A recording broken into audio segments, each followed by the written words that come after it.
우리 시우가 좋아하는 치킨 할머니가 시켜줄까? 그러자 은주가 돌아서면서 물었어요. 어머니, 배고프세요? 뭐 안 쳤어요? 아니야. 위에 보니까 햇반 하나 있길래 그거 먹었어. 성우가 놀라며 말했습니다. 엄마, 그거밖에 안 먹었어? 배고프면 치킨 시켜서 다 같이 먹자. 그런데 은주가 대뜸 화를 냈어요. 이 시간에 무슨 치킨이야? 너무 늦었잖아. 은주가 손에 들고 있던 빵 하나를 제게 던지듯이 주었습니다. 배고프시면 이거나 드세요. 빵을 보니 누가 먹다 만 거였어요. 비닐이 뜯어져 있고 한 입 베어 먹은 자국이 선명했죠. 아까 식당에서 맛있길래 좀 싸운 거예요. 근데 오는 길에 애가 울어서 조금 뜯어 먹었어요. 더러운 거 아니니까 그냥 드시고 주무세요. 은주는 그 말을 하고 방으로 들어가 버렸습니다. 이 모든 일이 어떻게 시작되었는지 그 이야기를 처음부터 들려드릴게요. 이야기 시작 전 무료로 가능한 구독과 좋아요 부탁드려요. 여러분의 작은 관심 하나하나가 제게 큰 힘이 됩니다. 지금 바로 시작합니다. 저는 평생을 시골에서 남편과 함께 농사를 지으며 살아왔습니다.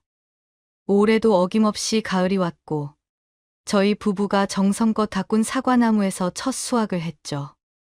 올해는 유난히 더 예쁘게 잘 자라줬습니다. 날씨도 좋았고 저희 부부가 더 신경 써서 돌봐준 덕분이겠죠. 빨갛게 익어가는 사과를 볼 때마다 얼마나 뿌듯했는지 몰라요. 사과들을 보는 순간 가장 먼저 떠오른 사람은 서울에 사는 아들과 며느리, 그리고 사랑스러운 손자였습니다. 사과를 따면서 남편에게 말했어요. 이번에 수확한 사과 정말 맛있어 보이는데 성훈애한테 갖다 줘야겠어. 남편은 무릎이 좋지 않아서 멀리 가기가 힘든 상태였습니다. 몇 년 전부터 관절염이 심해져서 계단 오르내리기도 힘들어 하거든요. 병원에도 다니고 약도 먹지만 나이가 드니 어쩔 수 없더라고요. 그래서 제가 혼자 서울에 다녀오기로 했죠. 처음엔 택배로 보낼까도 생각했는데 과일은 택배로 보내면 상하거나 깨질 수 있잖아요. 게다가 손자 시우 얼굴도 보고 싶었고요. 벌써 몇 달이나 못 본 우리 시우 얼마나 컸을까 궁금했습니다. 7살이면 하루가 다르게 크는 나이잖아요. 말도 많이 트이고 재롱도 많이 부릴 나이였죠. 아들 성우에게 전화를 걸었어요. 성우야, 엄마야. 이번에 사과 수확했는데 맛있어 보여서 너희한테 갖다 주고 싶은데 언제 시간 돼? 아들은 반가운 목소리로 대답했습니다. 엄마 편한 시간에 오세요. 주말에는 저희 다 집에 있어요. 그래? 그럼 이번 주말에 갈게. 전화를 끊고 나니 벌써 마음이 설레더군요. 손자 시우가 제가 가져다 준 사과를 먹으면서 좋아할 모습을 상상하니 기분이 좋았습니다. 그 모습을 상상만 해도 웃음이 나왔죠.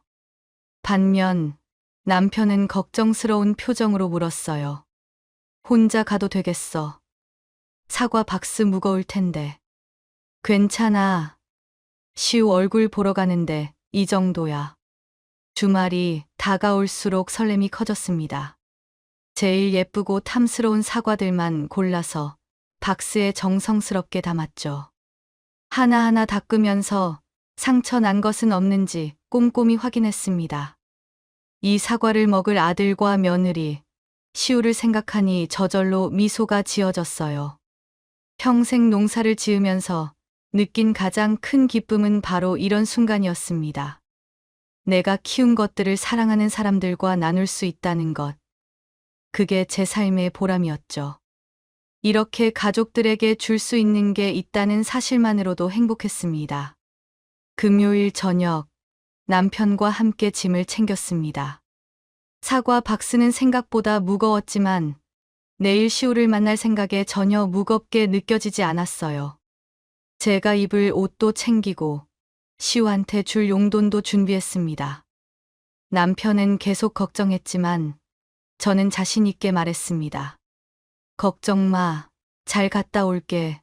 시우 사진도 많이 찍어 올게. 그날 밤, 저는 설레는 마음에 잠을 설쳤습니다. 내일이면 사랑하는 가족들을 만날 수 있다는 생각에 마음이 들떠 있었죠. 오랜만에 아들과 며느리, 시우와 함께 밥을 먹으면서 이런저런 이야기를 나누는 모습을 상상했습니다. 며느리 은주도 분명 좋아할 거라고 생각했어요. 시어머니가 이렇게 정성스럽게 사과를 가져왔는데 안 좋아할 리가 없잖아요. 주말 아침, 해가 뜨기도 전에 일어났습니다. 새벽 공기가 차갑게 느껴졌지만 마음만은 따뜻했죠. 남편이 일어나서 아침을 차려주었어요. 밥 먹고 가야지. 갈 길이 멀잖아. 응, 고마워. 간단히 아침을 먹고 나서 옷을 챙겨 입었습니다.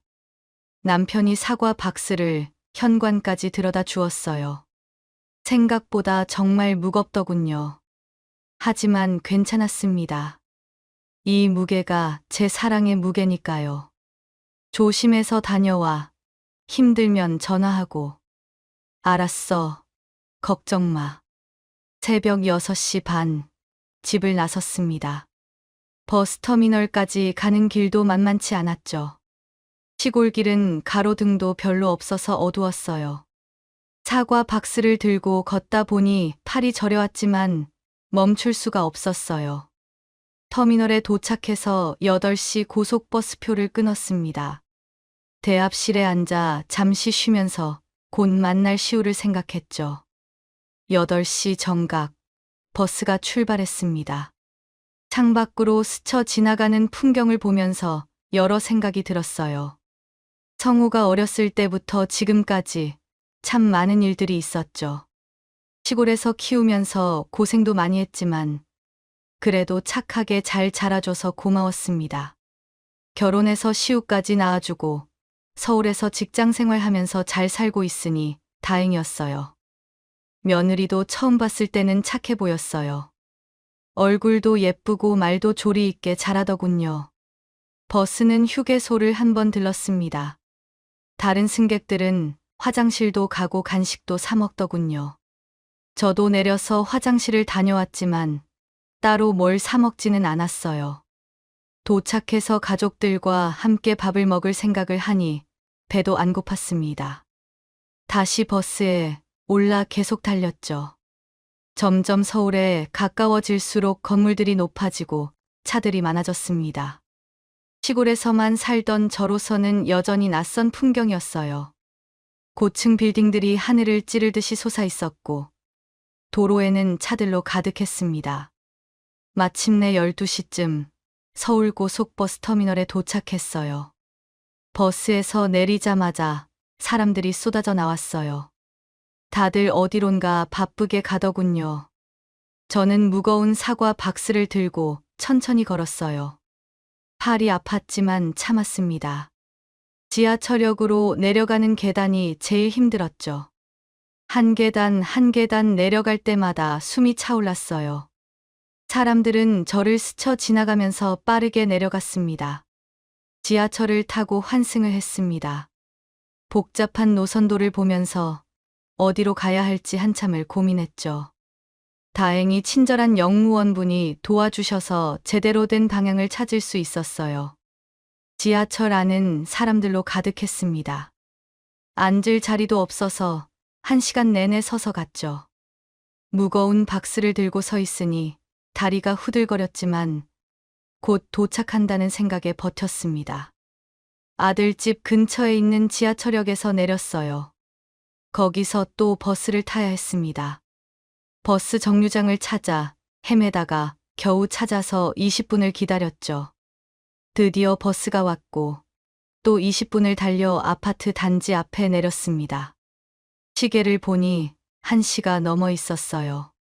아침 8시에 출발해서 5시간이 넘게 걸린 거였습니다. 팔은 저리고 다리는 후들거렸지만 이제 곧 가족들을 만난다는 생각에 힘이 났어요. 높은 아파트를 올려다보면서 생각했습니다. 저기 어딘가에 우리 성훈의 집이 있겠구나. 아파트 단지로 들어가면서 주변을 둘러봤어요. 깨끗하고 좋은 동네더군요. 놀이터도 있고 산책로도 잘 되어 있었습니다. 성호가 이런 곳에서 잘 살고 있다니 뿌듯했습니다. 엘리베이터를 타고 올라가면서 설렘과 피곤함이 동시에 몰려왔죠. 하지만 곧 시우를 만날 수 있다는 기쁨이 더 컸습니다. 초인종을 눌렀습니다. 가슴이 두근거렸어요. 며느리 은주가 문을 열어줬죠. 그런데 표정이 이상했습니다. 놀란 것도 있었지만 뭔가 당황한 기색이 역력했어요. 어머니, 여기 무슨 일이세요? 목소리에서 반가움은 전혀 느껴지지 않았습니다. 차가운 말투였어요. 저는 애써 밝게 웃으며 대답했죠. 오늘 오기로 했잖아. 사과 가지고 온다고 성우한테 말했는데. 은주는 난처한 표정으로 잠시 망설이더니 어색하게 말했어요. 아, 그러셨어요? 들어오세요. 집 안으로 들어가니 은주가 화장을 하고 외출 준비를 하고 있는 게 보였습니다. 옷도 예쁘게 차려입고 있었죠. 화장품이 거실 테이블에 널려 있었어요. 저는 궁금해서 물었어요. 어디 가니? 오늘 저희 어머니 칠순잔치여서 밥 먹으러 가요. 순간 제 마음이 환해졌습니다. 오랜만에 사돈도 볼 수 있겠다는 생각이 들었거든요. 결혼식 이후로 사돈을 한 번도 못 봤거든요.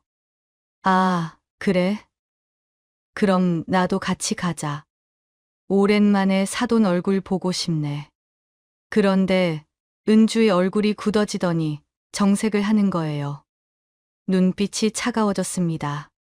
저희 이미 인원수대로 식당 예약해놔서 어머니 가실 자리는 없어요. 그 말을 듣는 순간 가슴이 철렁 내려앉았습니다. 5시간을 달려와서 들은 첫 마디가 이거였어요. 무안함이 밀려왔지만 표정 관리를 하며 말했죠. 아, 그렇구나. 소파에 앉으려는데 방에서 시우가 뛰어나왔습니다. 할머니. 시우가 제 품에 안기는 순간 모든 피로가 씻겨 내려가는 것 같았어요. 이 아이를 보러 온 거나 마찬가지였으니까요. 시우를 꼭 안고 머리를 쓰다듬는데 은주가 날카로운 목소리로 말했습니다. 어머니, 시우 만지실 거면 화장실 가서 손이랑 발 닦고 만져주세요. 충격이었습니다. 저를 더럽다는 식으로 말하다니요. 민망하고 당황스러웠지만 며느리 눈치를 보며 대답했어요. 알았어. 지금 닦을게. 화장실로 가서 손을 씻었습니다. 비누로 꼼꼼히 문지르면서 닦는데 눈물이 날 것 같았죠. 거울을 보니 초라한 제 모습이 보였어요. 5시간을 달려온 흔적이 얼굴에 다 나타나 있었습니다. 양말까지 벗고 발도 깨끗이 씻었어요. 잠시 심호흡을 하고 다시 거실로 나왔죠. 그때 방에서 아들 성우가 나왔어요. 아, 엄마 오시는 거 오늘이었어요? 까먹고 은주한테 말 안 했네. 은주가 옆에서 성우를 째려보고 있었습니다. 성우는 눈치를 보더니 황급히 화장실로 들어갔어요. 저는 배가 너무 고파서 용기를 내서 물었습니다. 혹시 뭐 좀 먹을 거 있을까? 아침부터 아무것도 안 먹어서. 은주가 한숨을 크게 쉬더군요. 짜증 섞인 한숨이었어요. 먹을 거 없는데요. 이렇게 갑자기 오시면 드릴 것도 없고 준비한 것도 없으니까 나중에는 전화하고 오세요. 제가 전화했다고 말하려는데 은주가 먼저 말을 이었어요. 저한테 전화하세요. 저한테. 목소리가 날카로웠습니다. 대뜸 화를 내는 며느리를 보면서 가슴이 답답해졌죠. 은주가 다시 물었어요. 어머니, 저희 곧 나가야 되는데 여기 계속 계실 거예요? 온 김에 시우 얼굴도 보고 하루 자고 가려고 짐 다 싸왔는데. 은주가 또 한숨을 크게 쉬었습니다. 아, 그래요? 그리고는 방으로 들어가 버렸어요. 얼마 후에 준비를 마친 은주와 성우와 시우가 현관으로 나왔습니다. 은주가 차갑게 말했죠. 저희 나갔다 올게요. 저희 엄마 칠순잔치여서 늦게 올 거니까 기다리지 마시고 거실에 이불 깔고 주무세요. 문이 닫혔습니다. 텅 빈 집에 저 혼자 남겨졌죠. 5시간을 달려와서 이런 대접을 받을 줄은 몰랐습니다. 가족들이 나간 뒤 고요한 집 안에 홀로 남았습니다. 이러려고 온 게 아닌데 오랜만에 아들이랑 손자, 며느리까지 얼굴 보고 다 같이 밥 먹으려고 온 건데 허탈함이 밀려왔지만 배가 너무 고팠어요. 아침부터 아무것도 먹지 못했거든요. 냉장고 문을 열어봤습니다. 김치 몇 가지만 덩그러니 있더군요. 다른 반찬은 하나도 없었어요. 싱크대 위 서랍을 열어봤죠. 라면이라도 있으면 끓여 먹으려고요. 하지만 라면도 없었습니다. 그나마 햇반 하나가 보이길래 꺼냈어요. 전자레인지로 데워 먹으려고 했는데 요즘 제품이라 그런지 사용법을 모르겠는 거예요. 버튼도 많고 글씨도 작아서 읽기가 힘들었습니다. 에어프라이어 기능, 오븐 기능, 뭐가 뭔지 도통 모르겠더군요. 한참을 이리저리 눌러봤지만 작동이 안 됐어요. 화면에 이상한 글씨만 떴다가 사라지고 했습니다. 결국 포기했습니다. 햇반을 뜯어서 정수기로 갔죠. 뜨거운 물을 받아 밥을 말았어요. 차가운 밥에 뜨거운 물을 부으니 밥알이 풀어지더군요. 냉장고에서 김치를 꺼내왔습니다. 그렇게 물에 만 밥에 김치만 꺼내서 식탁에 앉았어요. 한 숟가락을 떠서 입에 넣었습니다. 밥이 목으로 넘어가지 않았어요. 오늘 아침부터 제대로 뭘 먹지 않아 배는 고픈데 이상하게 눈물이 먼저 나올 것 같았죠. 5시간을 달려와서 혼자 물에 만 밥을 먹고 있다니. 그래도 참았습니다. 천천히 밥을 먹었어요. 한 숟가락 한 숟가락 억지로 입에 넣었습니다. 다 먹고 나서 설거지를 하면서 생각했어요. 내가 여기서 뭐 하는 건가? 그리고 집 안을 둘러봤죠. 넓고 좋은 집이었어요. 거실도 크고 방도 여러 개더군요. 성우가 이런 좋은 집에서 잘 살고 있구나 싶었습니다. 그런데 집이 너무 지저분했어요. 급하게 나갔는지 여기저기 물건들이 널려 있었죠. 거실 바닥에는 시우 장난감이 흩어져 있었고 소파에는 빨래가 쌓여 있었습니다. 그냥 지나칠 수가 없었습니다. 아들네 집인데 이렇게 놔둘 순 없었어요. 청소기를 꺼내서 집 안을 돌렸습니다. 거실부터 시작해서 방까지 꼼꼼히 밀었죠. 시우 장난감들도 정리했어요. 여기저기 흩어진 블록이며 인형들을 제자리에 놓았습니다. 싱크대도 닦고 화장실도 청소했어요. 변기도 닦고 거울도 닦고 바닥도 걸레질했습니다. 청소를 다 하고 나니 오후 4시가 넘었습니다. 온몸이 피곤했지만 깨끗해진 집을 보니 뿌듯하더군요. 소파에 앉아 TV를 켰어요. 평소엔 잘 보지 않던 TV였지만 혼자 있으니 적막해서 틀었습니다. 시간이 흘러 6시가 됐습니다. 가족들이 돌아올 시간이 됐는데 아무도 안 오는 거예요. 해가 지기 시작했어요. 창밖이 점점 어두워졌습니다. 7시가 넘어도 마찬가지였죠. 전화를 해볼까 생각했지만 사돈댁 칠순잔치니까 정신없겠다 싶어서 참았습니다. 그냥 기다렸어요. 배가 다시 고파왔지만 먹을 게 없었습니다. 냉장고에는 김치밖에 없었고 하나 있던 햇반도 다 먹어버렸거든요. 그냥 물만 마시면서 TV를 봤죠. 시간이 정말 안 가더군요. 시우 얼굴이라도 보고 싶었는데 언제 오려나 싶었습니다. 창밖을 보니 어둑어둑해지고 있었어요. 서울의 밤은 불빛으로 가득했지만 제 마음은 어두웠습니다. 이렇게까지 외로움을 느껴본 적이 없었거든요. 시골집에서 혼자 있을 때도 이렇게 외롭지는 않았어요. 남편이 옆에 있었으니까요.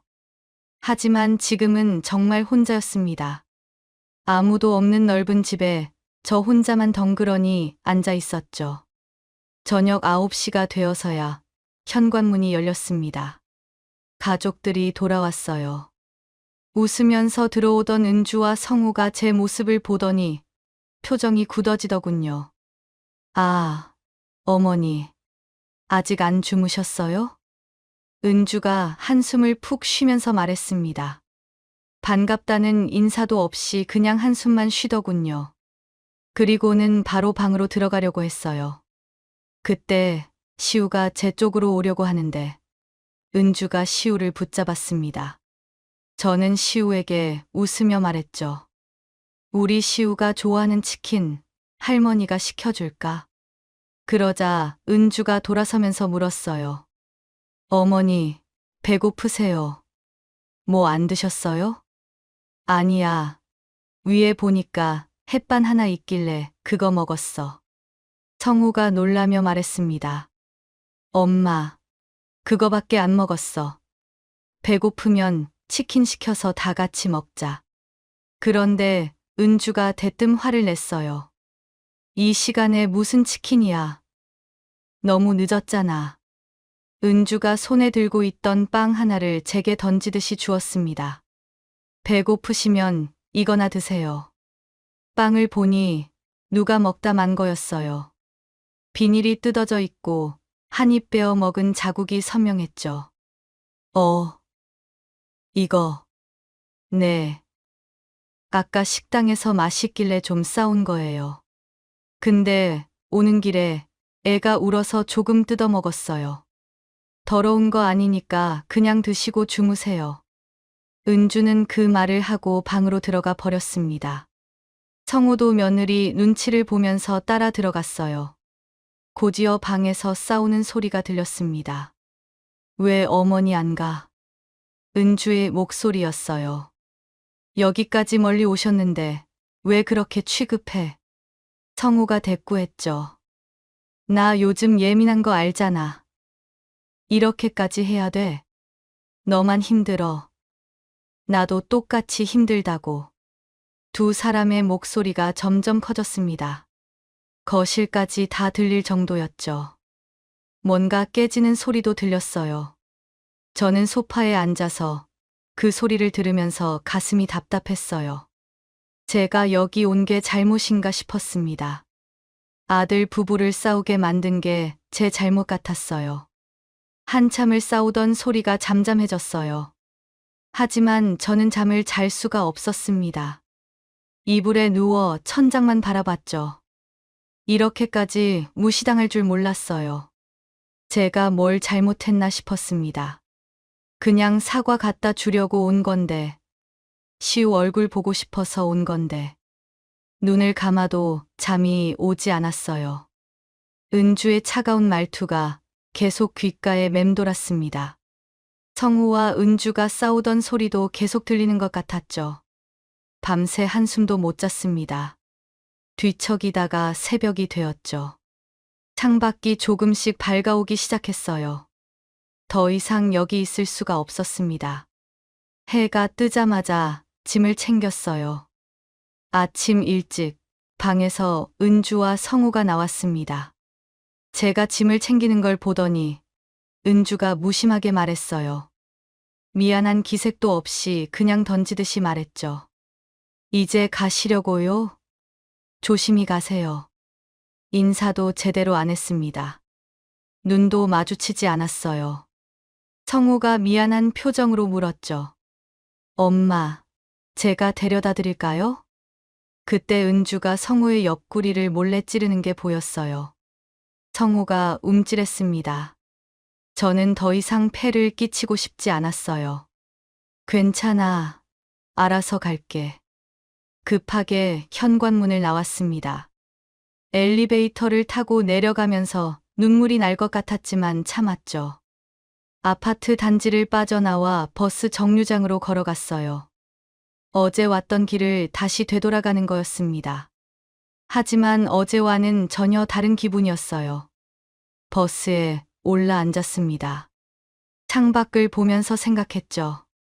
내가 이런 취급을 받으려고 여기까지 온 게 아닌데. 몸에 좋은 거, 싱싱한 거 먹으라고 사과 가져다 주려고 멀리 온 건데. 나를 짐짝 취급하는 며느리한테 그냥 넘어가고 싶지 않았어요. 저는 가슴속에서 뭔가 끓어오르는 게 느껴졌습니다. 분노였을까요? 아니면 서러움이었을까요? 잘 모르겠지만 확실한 건 이대로 있을 수는 없다는 거였습니다. 버스를 타고 서울을 벗어나면서도 계속 생각했어요. 어떻게 해야 할까? 그냥 이대로 참고 살 수는 없었습니다. 평생 누구한테도 이런 대접을 받아본 적이 없었거든요. 아무리 며느리라고 해서 저를 이렇게 무시해도 되는 건 아니었습니다. 드디어 집에 도착했습니다. 남편이 현관에서 저를 기다리고 있었어요. 제 얼굴을 보더니 뭔가 잘못됐다는 걸 눈치챘죠.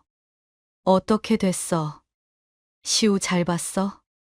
응, 봤어. 더 이상 말하고 싶지 않았습니다.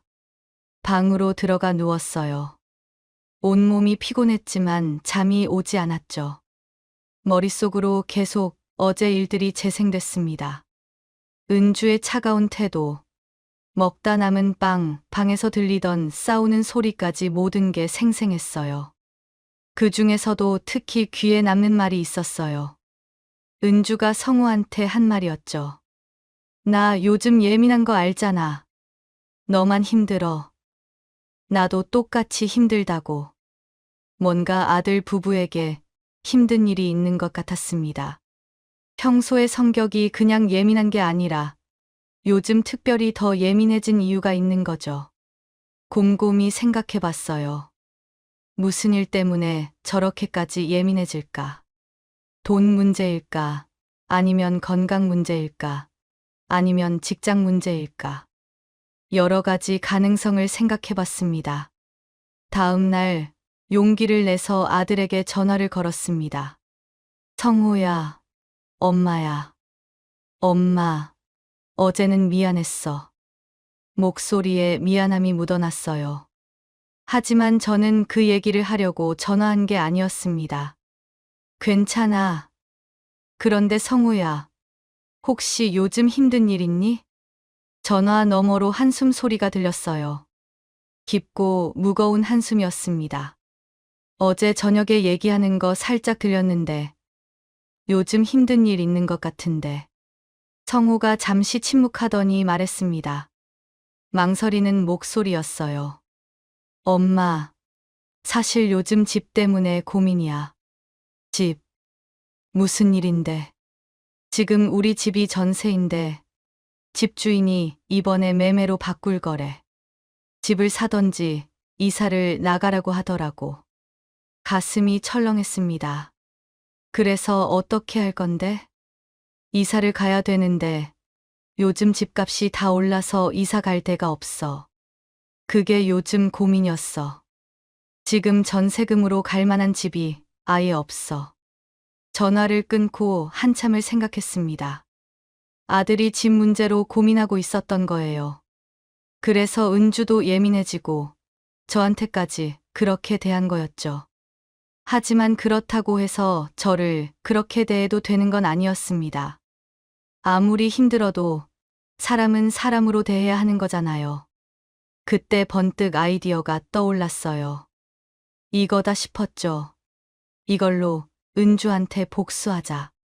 단순히 복수만이 아니라 아들도 도와주고 며느리한테 교훈도 줄 수 있는 방법이었습니다. 완벽한 계획이었어요. 마음속에서 뭔가 확신이 들었습니다. 남편을 불렀어요. 여보, 할 얘기가 있어. 무슨 일인데? 저는 남편에게 서울에서 있었던 일들을 다 얘기했습니다. 은주가 저를 어떻게 대했는지, 아들이 지금 어떤 고민을 하고 있는지. 남편은 화가 난 표정으로 들었죠. 주먹을 불끈 쥐기도 했습니다. 그래서 내가 생각한 게 있어. 그 집을 우리가 사는 거야. 남편이 눈을 크게 떴습니다. 놀란 표정이었어요. 우리가 그 집을? 응. 우리 평생 농사 지으면서 돈 좀 모았잖아. 자취도 안 하고 여기 시골집에서 살다 보니까 크게 돈 쓸 일도 없었고. 남편이 고개를 끄덕였어요. 맞는 말이었죠. 저희 부부는 평생 검소하게 살았습니다. 농사로 번 돈을 차곡차곡 모았고 큰 지출 없이 살아왔거든요. 옷도 아껴 입고 외식도 거의 안 했어요. 여행도 한 번 안 갔습니다. 그렇게 모은 돈이 제법 됐죠. 그 집을 사서 월세로 돌리는 거야. 그럼 은주가 우리한테 매달 월세를 내야 하잖아. 남편이 이해했다는 듯이 웃었습니다. 고개를 끄덕이면서 말했어요. 그래, 그렇게 하자. 며느리한테 제대로 교훈을 줘야지. 며느리한테 사람을 무시하면 안 된다는 걸 가르쳐 주는 거야. 좋은 생각이야. 그렇게 하자. 다음 날 아침 일찍 일어났습니다. 인터넷으로 아들네 집 근처 부동산 전화번호를 찾았어요. 요즘엔 인터넷으로 다 찾을 수 있더군요. 손이 떨렸지만 전화를 걸었습니다. 여보세요. 거기 부동산이죠? 네, 그렇습니다. 무엇을 도와드릴까요? 혹시 그 동네 아파트 중에 매매로 올라온 집 있나요? 주소는요? 저는 정확한 주소를 말했죠. 공인중개사가 잠시 확인하더니 대답했어요. 아, 네, 맞습니다. 그 집 매물로 나와 있어요. 그럼 그 집 제가 사고 싶은데요. 공인중개사가 놀란 목소리로 물었습니다. 이 집을 어떻게 아세요? 갑자기 구매하신다고 하셨는데, 혹시 가격은 아세요? 얼마인데요? 이 집은 지금 6억 5천만 원입니다. 큰 돈이었지만 저희한테는 낼 수 있는 금액이었어요. 평생 모은 돈이 있었으니까요. 네, 사겠습니다. 네, 정말요. 집 보러 안 오세요? 그 집은 제가 잘 알고 있어요. 바로 사고 싶습니다. 공인중개사가 너무 놀라서 말을 더듬었죠. 그럼 내일 오세요. 와서 집주인이랑 상의해보고 바로 계약 진행하죠. 네, 그렇게 하겠습니다. 전화를 끊고 남편을 봤어요. 남편도 저를 보면서 고개를 끄덕였습니다. 이제 시작이었어요. 가슴이 두근거렸습니다. 다음 날 해가 뜨자마자 서울로 갔습니다. 이번엔 사과 박스가 아니라 서류 가방을 들고요. 부동산에 도착해서 집주인을 만났어요. 중년 남자분이었는데 계약은 순조롭게 진행됐습니다. 집주인도 흔쾌히 팔겠다고 했죠. 가격 흥정도 없었어요. 제가 묻지도 따지지도 않고 사겠다고 했으니까요. 계약서에 도장을 찍는 순간 뭔가 후련했습니다. 이제 그 집은 제 소유였어요. 공인중개사한테 말했죠. 이 집을 월세로 돌리고 싶은데 지금 살고 있는 분이랑 다시 계약해야 하죠? 네, 맞습니다. 새로 계약하셔야 해요. 그럼 일정 잡아주세요. 제가 다시 올게요. 알겠습니다. 연락드리겠습니다. 집으로 돌아가는 길, 가슴이 두근거렸습니다. 곧 은주를 다시 만나게 될 거예요.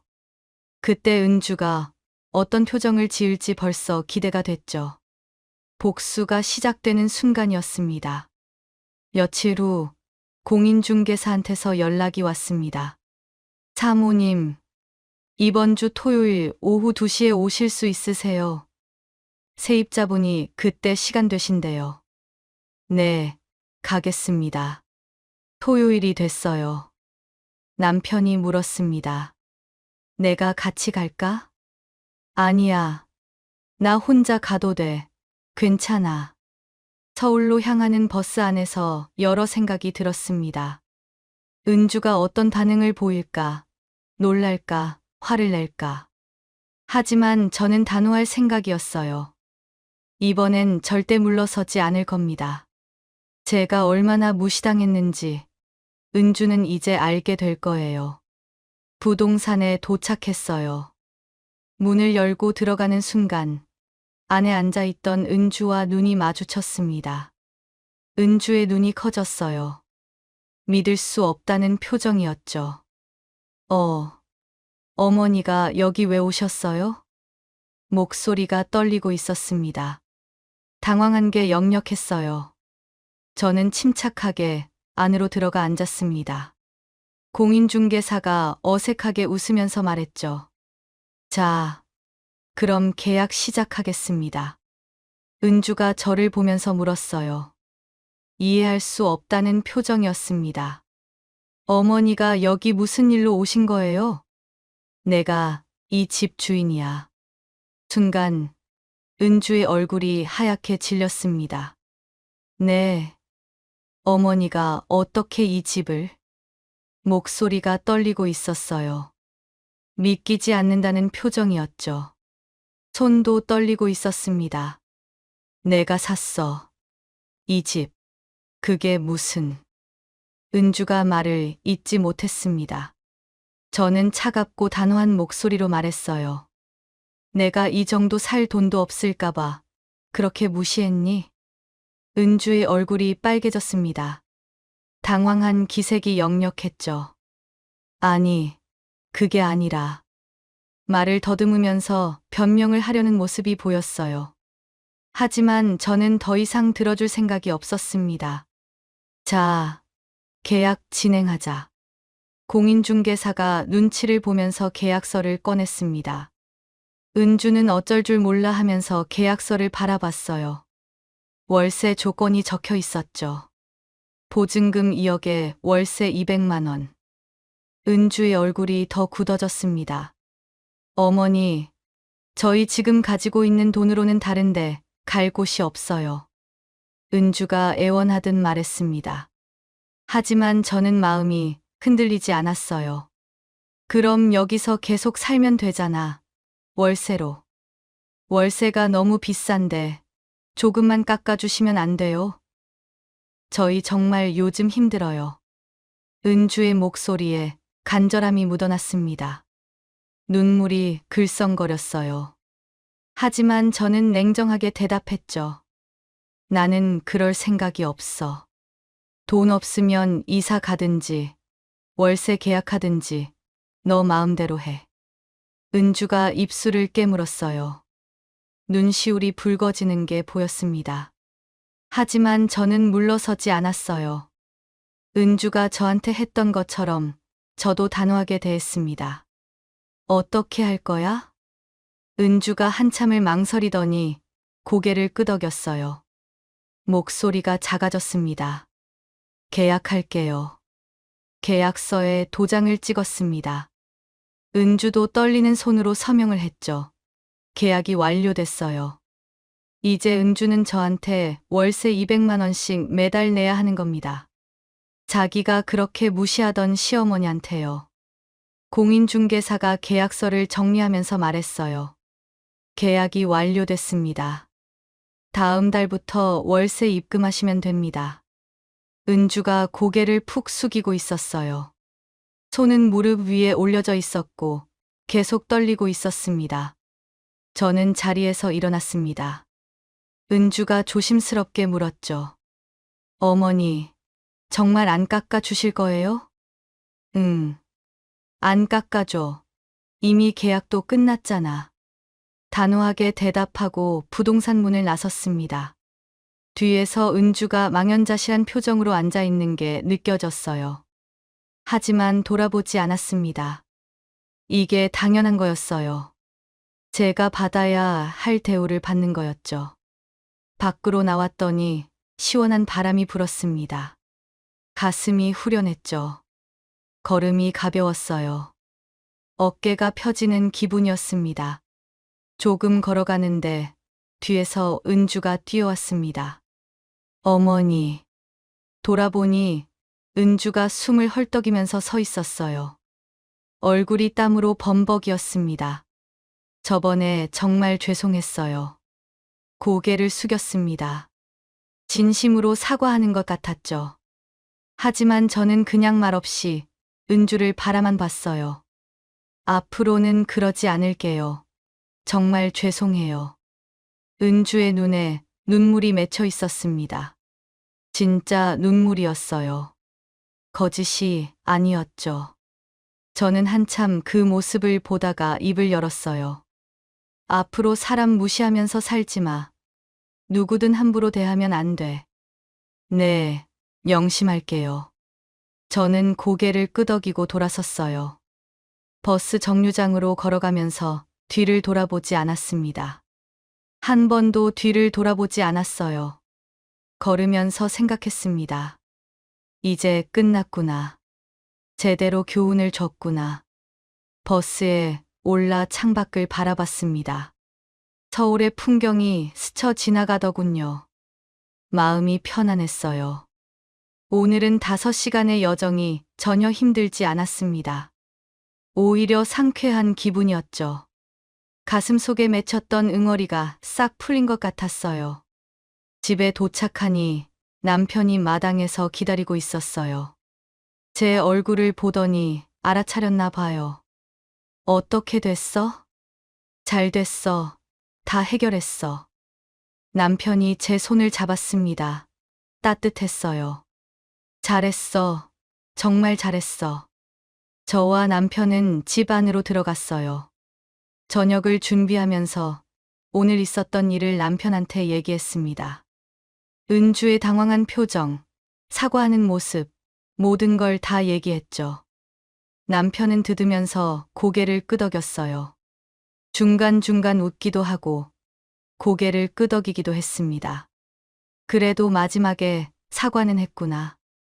응, 진심으로 하는 것 같았어. 그럼 됐어. 자기가 잘못한 거 알았으면 됐지.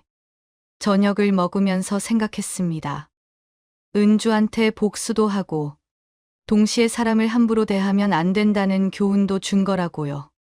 며칠 후 아들 성우한테서 전화가 왔어요. 목소리가 조심스러웠습니다. 엄마, 나야. 그래, 성우야. 엄마가 우리 집 정말 산 거 맞아? 응, 맞아. 성우가 한숨을 쉬었습니다. 엄마, 왜 그렇게까지 하신 거예요? 은주가 나한테 어떻게 했는지 알지? 저번에. 그건 미안해요. 나도 사람이야. 그렇게 무시하고 함부로 대하면 안 되는 거야. 성우가 말없이 있었어요. 저는 말을 이었습니다. 그래도 너가 집 문제로 고민하길래 도와주려고 산 거기도 해. 이사 갈 데 없다며. 그건 고마워요. 근데 월세가 너무 비싸요. 그 정도는 내야지. 이제부터라도 은주가 사람들한테 함부로 하지 않게 잘 가르쳐. 알겠어요, 엄마. 전화를 끊고 창밖을 봤습니다. 사과나무가 보였어요. 빨갛게 익은 사과들이 가득 달려 있었죠. 저번에 땄던 사과는 결국 아들네 식구들이 먹었을까? 아니면 그냥 버려졌을까? 궁금했지만 중요하지 않았습니다. 아마 거실 한 구석에 그냥 놓여 있다가 썩어서 버렸을 거예요. 중요한 건 제가 배운 교훈이었어요. 아무리 가족이라도 함부로 대하면 안 된다는 것. 존중은 상대가 누구든 필요한 거라는 것. 그리고 착하게만 살면 안 된다는 것도 배웠습니다. 때로는 단호하게 행동해야 할 때가 있다는 거요. 남편이 마당에서 사과를 따고 있었어요. 저도 나가서 도왔습니다. 하나하나 따면서 생각했죠. 이 사과들은 누구한테 줄까? 이웃들한테 나눠줘야겠다고 생각했어요. 저를 소중히 여겨주는 사람들한테요. 해가 지고 있었습니다. 노을이 예뻤어요. 남편과 함께 사과를 다 따고 집으로 들어갔습니다. 저녁을 준비하면서 남편이 말했어요. 다음 달부터 월세 들어오면 우리 뭐 할까? 글쎄, 그냥 모아둬야지. 나중에 아들이 집 살 때 보태주면 되겠네. 그래도 되겠지. 결국 저희 부부는 아들을 사랑하니까요. 비록 며느리한테 교훈을 줬지만 아들만큼은 도와주고 싶었습니다. 언젠가 아들이 정말로 자기 집을 사고 싶을 때, 그때 이 돈을 보태주면 되는 거였죠. 그날 밤, 잠자리에 들면서 생각했습니다. 제 인생에서 가장 통쾌한 날이었던 것 같아요. 농사를 지으며 평생을 검소하게 살았던 게 헛되지 않았습니다. 그렇게 모은 돈으로 제 자존심을 지킬 수 있었으니까요. 그리고 며느리한테 평생 잊지 못할 교훈을 줄 수 있었으니까요. 사람은 누구든 존중받아야 합니다. 나이가 많든 적든, 돈이 많든 적든, 시골에 살든 도시에 살든 상관없이요. 저는 이번 일을 통해서 그걸 은주한테 확실하게 가르쳐 줬습니다. 다음 날 아침, 햇살이 방 안으로 들어왔어요. 일어나서 창문을 열었습니다. 시원한 바람이 불어왔죠. 남편도 일어나서 옆에 섰어요. 평소처럼 아침부터 농사일을 시작했습니다. 평범한 하루였지만 마음만은 전과 달랐어요. 더 당당해진 기분이었죠. 그렇게 하루가 저물었습니다. 평범하지만 의미 있는 하루였죠. 저는 잠자리에 들면서 미소를 지었어요. 내일 아침이 기다려졌습니다. 지금까지 이야기 들어주셔서 감사합니다. 구독과 좋아요 부탁드려요. 여러분의 작은 관심 하나하나가 제게 큰 힘이 됩니다.